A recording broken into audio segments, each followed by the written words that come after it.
All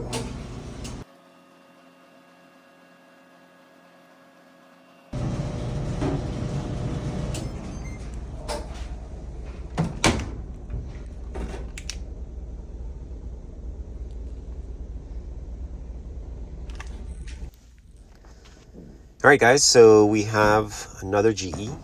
This one is not heating, and I've been seeing this issue quite a bit, so I wanted to do another video to show you a little more detail on what's going on.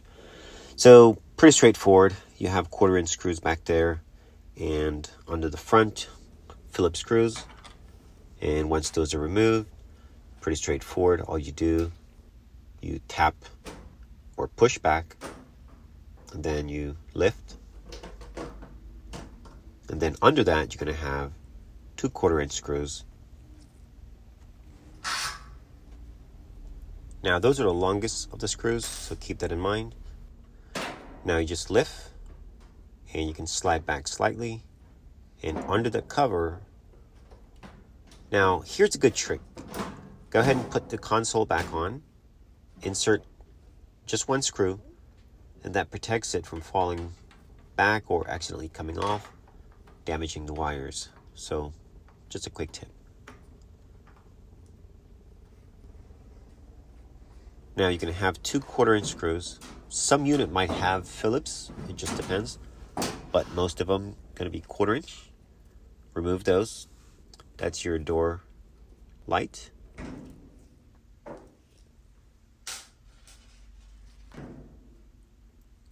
Now, here's a quick tip again. This is the front, so you have the gliders, and you're going to be unplugging both your connectors. Now, the bottom one, the door switch itself, takes a little time, so be careful. You just have to get it pressed, and once it's pressed, you can remove it. Here's the tip. Those are felt gliders, and depending on your machine, how long you've had it, go ahead and flip those. And you're now giving a new wear surface. So, in case your machine is, wearing down, you'd flip those. There are 2 of them, and you want to flip them. The only thing is, when it's time to put the machine back together, make sure you slightly raise the drum and slide it under. I will show it.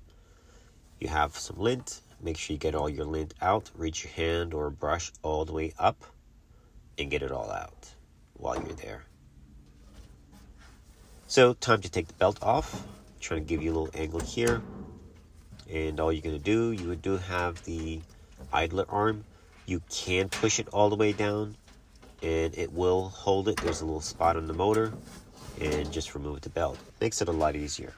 Or you can just use 2 hands, get in there. Once it's released, you can remove the drum. All right, so now we're in, and this is the issue with these machines.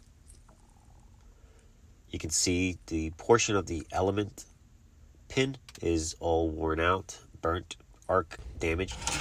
So we have a file here, and to do the job, you're going to have to remove all of the burnt material on the element pin and get it nice and clean. It has to be shiny again, and once that's nice and clean, you're able to put a new connector on. And on another video, I sorted it on, but there's no heat or anything, so you can safely do it this way. That's why I'm actually doing this video, so you can actually do this repair without having to do anything too invasive. So make sure when you cut the wire off that you have enough good clean copper. If it's contaminated, meaning it's been burnt, you're not going to get a good connection. The wire is going to heat up, and it's not going to be good. So make sure you have enough so that once you plug it in, you have enough to reconnect. And also keep this in mind, when you put your connection on, it has to be secured. If it's not, it will heat up and it will damage. In fact, some of these that I've ran into, the connection was not securely snugged. So make sure that if you pull on it, if it comes off, it is not tight enough, and you will be going back in there again. So that's the issue with them. Also, if you notice your dryer is running longer than 1 hour, 1 hour is even pushing it for a large load, you should be getting your laundry done within 50 minutes, but an hour is your max. You should not be going over an hour.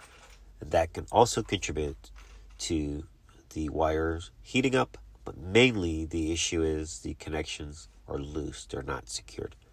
So we're going to be using wire nut, and once it's fully secured, you're good to go. I like to use a zip tie, and you'll see how I do it, and that protects the wire in the event of a separation, that everything stays suspended in the dryer and nothing falls to the floor to cause any break or tripping or arcing. So in fact, the wire keeper that GE uses, it actually keeps the wire secured to the body, and obviously you can see when it failed, it was still suspended safely.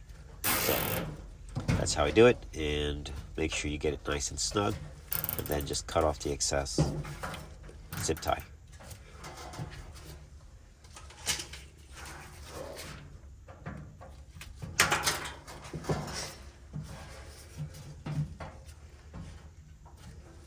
And double check your connection, make sure everything's nice and tight.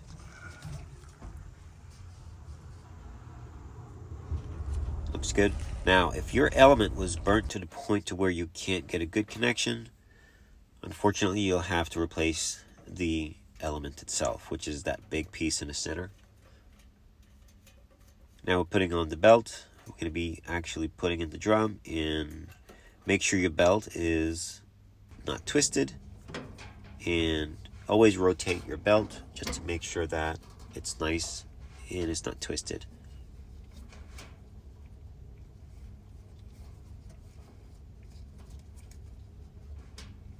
As you can see, the idler was held in place until I was ready to release. And rotate the belt just to make sure it's not twisted. Alright, that looks good. And do a double check, always feel and make sure, because if your belt is twisted, as soon as you turn the machine on, it's going to walk off and you'll be back in the machine. Alright, so we're getting ready to button up, and just make sure now that final one down there, your door switch, make sure you tug on it once or twice. They have to be tucked in. If not, they will separate, and I've seen it. So make sure you pull on it. If it comes out, it was not secured. So push on it, make sure it's all the way in.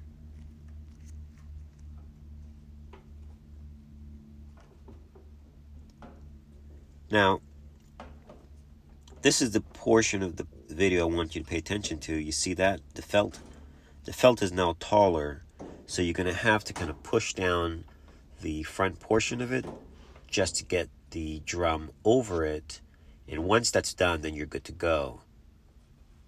You're going to have to slightly lift the drum once you get the front portion down. And then you basically use your knee and push the front portion, and everything will just slide together. Hold it together and get your screws in. Just at the same time, make sure nothing is sticking out. All your wires are tucked. And then you can slowly rotate just slightly, just to make sure that the drum is fully seated.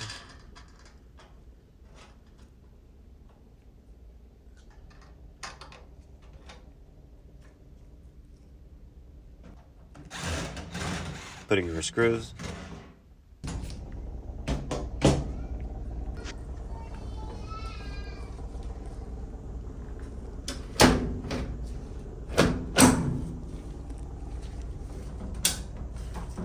Pretty straightforward from here on. We got our 1/4-inch screws in the back of the console. And then we have our screws under the lid. And then we're going to be checking the dryer, and plugging it in, and you will see shortly she's heating and she's working. Alright guys, thanks for watching.